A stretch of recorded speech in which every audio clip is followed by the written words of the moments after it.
Well, looks like the time has come now.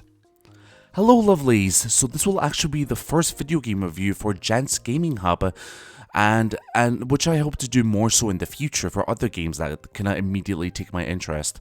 But like I said, I kind of feel like I want to save these type of videos that I make for video games that really catch my attention. And as you can see from the title of the video, it's obviously going to be for the brand new Tomodachi Life Living the Dream, which we've all been anticipating for quite a while now. And for the first time on this channel, we'll be having a guest on to help me talk about Tomodachi Life. Originally, I was always somewhat indifferent to the 3DS Tomodachi Life, but I also found myself really investing loads of hours into it. Like my latest island on the 3DS version has over 100 hours invested, and that was like just a few years ago. Well, here we are, and unlike most reviews, I'll actually give my consensus straight away off the bat without wasting your time. It's a good game, like very much worth it. It might entertain you the most this year actually, despite some of its flaws. So I can reassure that this game is very, very much worth the wait. It has been a very much satisfactory game from what I've played, and it's been over nearly 100 hours invested so far. So yeah, it will not disappoint if you're into the original. So before we get into the review of the game, why don't we rewind a little bit? And we should talk about the other main Mii game that's on the Nintendo Switch that isn't called Nintendo Switch Sports. It's actually called Miitopia, which is obviously the 3DS game that was ported onto the Switch. Essentially, it was just a game that was just Street Pass Quest. I believe that's what it was called, but it was like a full adventure that your Miis could get up to and just be very weird and wacky. And the kind of biggest element of the game was being able to make like customizable Miis and make them look a bit more like the characters you like or ones that you've made up. And with the Switch port, obviously, like you could do like an entire character that looks exactly like the character you're trying to sort of emulate or make them resemble a wee bit of. Though the biggest gripe I've always had with Miitopia was that it just kind of did not have the same sense of humor, or at least a very shallow version of the sense of humor in Tomodachi Life. It always felt maybe a bit too repetitive, a bit too kind of same jokes, same just kind of things they say, nothing really of value really, and it was just kind of just shoved in there to make it seem a bit like the original 3DS game. So yeah, I kind of write to you even in my notes that it was never really as memorable. And of course, maybe for some people it's different, but I've heard that most people really did not like the moments where the Dark Lord snatches 3 of your party members and you have to make 3 new members like twice in a row. And people found that to be a bit kind of obnoxious and weird. The reason why I actually talk about Miitopia in the first place is because it actually does kind of contribute a wee bit to what people were expecting Tomodachi Life to be, or at least what they wanted out of the new game, where you could actually share your Miis, make really customizable ones, and play online with friends rather than just local play. And that's something, of course, I'm going to bring up in the actual review of Tomodachi Life Living the Dream, because it has presented itself to be a little bit of a wee flaw with the game.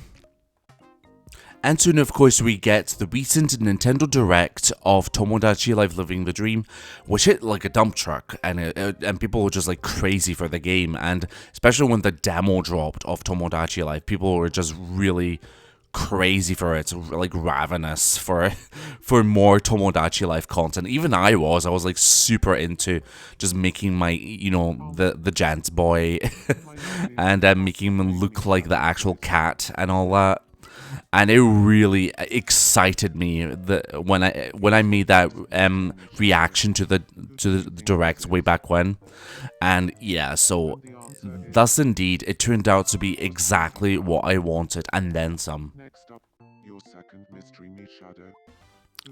But perhaps with some noticeable flaws. Alright then, well, why don't we actually jump into the traditional pros and cons of this game and just treat it like every other kind of review that there is out there, aside from also giving my kind of overall thoughts and small little impromptu pieces and such. So yeah, I think like the main kind of pro this game has is that you have so much good control of the Miis, unlike the 3DS game. You can actually rotate the camera, you can zoom into what the Miis are doing, you can interact with them almost at every instant, you see what they're up to. It is just brimming with just weird, quirky life that these characters are getting up to. It is honestly extremely charming. Which thus makes the game a lot more involved, and like you can actually go into the empty houses, you can give them items to play with, you can play games with them, you can see what they're up to. It is really lovely to see them like almost fully alive and being independent of from like the complete control of us, so that they actually are a bit like The Sims. And I think one of the strongest aspects of this game is that it's really delightfully quirky and honestly has a very likable sense of humor. Like it's lighthearted, it's weird, it's ironic, it's sarcastic. It's like a lot of really just stuff that makes you smile so much. Like I recently was having not a great day, but then when I put up Tomodachi Life and I recently included some people and characters, and the way they interact, I just burst out laughing. It was cathartic to see, and is one of the reasons why I just kept on going with this game. It was just so weird and funny, and it just made me smile so much. And part of this review that I kind of want to mention is that Tomodachi Life has always been kind of not looked down upon, but like, because it released kind of at the same time as Animal Crossing New Leaf, it was considered the kind of lesser version of it, where it was just like a slightly just watered down, just basic Sims, instead of like a town that you can control your character, run around, shake trees and all that. But I think this game actually makes it better than the original game because of the aforementioned stuff. And to sort of tie again with the whole Animal Crossing kind of comparison, is that, and this is something could be considered a flaw, but I think it's still a strength for what came before, is that like you can still do some decent customization of your island, like do like sand textures and cobblestone paths and all that, some trees, plants, shops, and it's really cute, and it's really just gives a wee bit of personality to your island, and it's really cute. Which I think actually segues into some of my cons of the game quite smoothly, because I do think this game is still a little bit on the simple side, which maybe is its purpose, is to be just kind of a bit simple so that the quirkiness comes through better, but it does make some things a bit, repetitive, where you get the same kind of gag or joke over and over again for like 20 times in like just 2 days. It can get a bit tiring quite quickly. But if you kind of get enough kind of weird kind of things they say, then maybe it can make it a bit more refreshing. And obviously, like, for example, some people have already mentioned the removed features of like the concert hall, like songs they sing, and like the items they can use, like the cooking pan or the sewing machine, were a bit removed, and they will be missed a wee bit unless they're added in the future. But sadly, this might be the worst part of the game, unfortunately, where the parent mechanic is not really present. Like when two characters marry and they have a child, sadly in this game you don't take care of the child. It's just a cutscene that plays of them growing up, and that's the you see the child just become independent, or they leave the island forever. For the first for my island, my me married one of my characters in one of my graphic novels, and what was quite devastating is that was that the child just left, and there was nothing that they really, they didn't come and visit. Me and this character broke up as well. And yeah, so it was not exactly, it was rather underwhelming and quite disappointing. but there's just so much quirky charm that it just really keeps you going. And now it's 85 hours into the game, like I said before, and I just find new things to do, and I feel like I haven't even gone past like 3/4 of the game. I feel like I still need to do my island properly, get more Miis. I've only arrived to 36 Miis so far, and I feel like there's still more to do. There's more Miis to add to the island. There's loads of islands now available to actually customize, and there are some ideas I also want to do, like a fish market and all that, just for like cutesiness, really, kind of like, you know, in Animal Crossing. And yeah, so it's such a lovely wee game. You can just really just sink your teeth in, have just a goofy fun time with, and just, you know, laugh as well. And it really is a bit of levity, especially after a day of something, you know, not so great happening. Okay, so for our guest today of this channel will be BigZingah from his own channel, and I've invited him to share his own thoughts about Tomodachi Life, as it is his first one he's actually ever played. So yeah, give it away, Biggs. Hey! Before I begin, I just want to thank Gent for letting me lend my voice here to be a part of this video as a small collab we plan together. And I just wanted to give out my opinions on this game, since it's really left a winding impression on me, so just bear with me. This is my very first Tomodachi Life game I've ever touched on, and I didn't really know if it would really help me get very attached, but boy, I was wrong. Ever since starting it up on this little tiny island, building up and growing my world, adding my own Miis, buildings, and just my poor architecture skills, putting in countless hours and time into my little virtual world of my own characters and other Miis, I've just never felt more attached to a game like this in a very long time, not even with games that I absolutely adore like Mario & Luigi's Superstar Saga and Power Wash Simulator. And I really love those games. I think I put more time in a game like this more in a week than I ever had with any other game I've played in my whole life, and there's tons of games I haven't caught up on. It has had my fullest attention ever since its release, and I have yet to get bored with it, honestly. Constantly expanding my little island of Miis and helping them achieve longing, fun friendships and couple goals with certain Miis that makes me feel pretty good afterwards. It's fun to create your Miis the way you want and like, especially with the new face paint option. I love that update so much. I've seen so many different ideas and character designs online from using it, and this has given me tons of inspiration to get back into drawing and designing different looks and features for my own Miis. Like even finding the right outfits and creating different sorts of objects, foods, just phrases for each individual Mii. And it's hilarious hearing them say what I like them to say in the moment, even if it's just really silly or totally cringe. I just spam them with memes. Well, heck, as of now, I really just put nearly like 100 hours into Tomodachi Life, living the dream. And I've been having a blast and interacting and playing around with my Miis and their environments, relationships, and just a whole multitude of ideas to expand my characters. And my personal world building, I guess. It's been super fun, and I just want to continue playing for as long as I can. I do have some gripes with this game, though. Pretty much like the basic stuff, like how it's just so easy to make the Miis fall in love with each other, literally just day one of them meeting. Like, it feels a bit forced and hardly thought up on, and not so much building up on their relationships with each other naturally.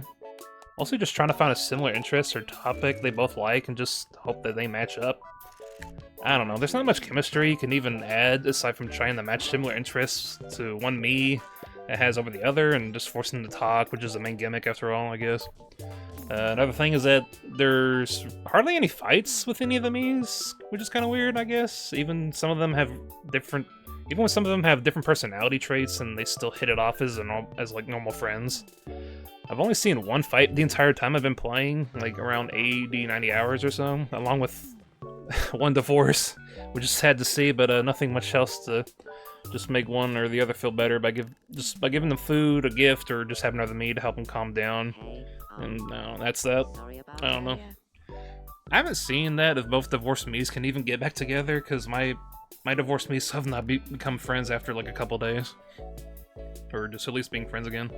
I don't know, but one of my Miis just decided to find another love interest and I just said screw it. I was like, whatever. Yeah, one more thing is, I guess, the wishing mechanic. Yeah, it's cool having to upgrade your island and all at the wishing well. unlocking more objects to place around your island, and buying different interiors for your Mii's homes, I guess, but when you've exceeded enough wishes over time until you have everything awaiting for the next season to roll around for one or more tiles they have in the upcoming future, all you can really do is just spend those wishes on the travel tickets, and they don't really do much with the Miis other than increase a bit of their happiness meter whenever you need them to get boosted or to make them just feel better after a fight, which again really even happens. I guess it's cute to be able to save the vacation photos afterwards. But the novelty really wears off pretty quickly when you do it over and over again, just seeing the same thing over and over again with different Miis, but I don't know. I guess it is just a silly video game at the end of the day, so I shouldn't really put much thought into it, but those really are the main issues I have. I'm not really discouraging y'all to play this game, it's still a great time all around, though. But yeah, that's pretty much all I wanted to say. That's my 2 cents on this game, and I had fun being here, talking about my experience. Well, I'll let you get back to your regularly scheduled handsome kitty cat. Take it away, Gent. And what actually surprised me the most about this game is that your ultimate goal isn't to have a child, it's actually to get launched into outer space, because when you do, it actually plays the credits of the game. That actually really surprised me when I was actually streaming the game and suddenly the credits were playing. I was like, is that it? Did I finish the game? Was that my ultimate objective? And it was actually kind of cute and kind of like, oh wow, I guess I did. And it was like, yeah, wow, I did not expect that. And to kind of circle back to the very beginning where I immediately give my consensus, this game is absolutely worth it in my opinion. It's a bit on the, maybe could be a bit better, maybe things could be added, again, a bit like Animal Crossing, but obviously kind of lacks a wee bit of the, like, cute customization and a lot of like kind of like being super in control of the character, but that's kind of the style of the gameplay, isn't it? I'm not really gonna give this a specific rating. I'm not gonna bother with like specific ratings of like if you watch my other channel, like of like, you know, like a suited best or whatever, and then here I'm not gonna give it like the Gent cat of approval now. Going now, like meow, but nah, it's just gonna be like my thoughts, what I like about it, what I don't like about it, and my overall kind of, yeah, I think it's worth it. So yeah, that is my ultimate sort of thoughts on Tomodachi Life, Living the Dream. I do really recommend this game if you're really into the kind of cozy games as it's called, like Animal Crossing, but with an obvious amount of weird and quirky charm to it. And I honestly promise to you guys, this game will make your day brighter. It is such a funny game to play. It makes you smile, and it's just hilarious. So yeah, good game. I liked it, and yeah, that is it for the review. So what did you think of this game? Do you like it? Do you feel like it maybe could be a bit improved? Just let me know what you think. I'd really love to hear what you guys think about this game. So yeah, I will catch you for the next episode of whatever game I play or talk about. So cheerio!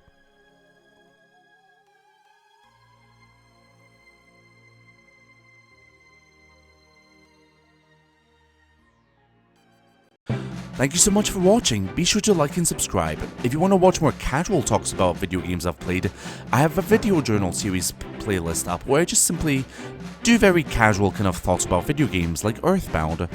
So I'll catch you next time. Bye bye.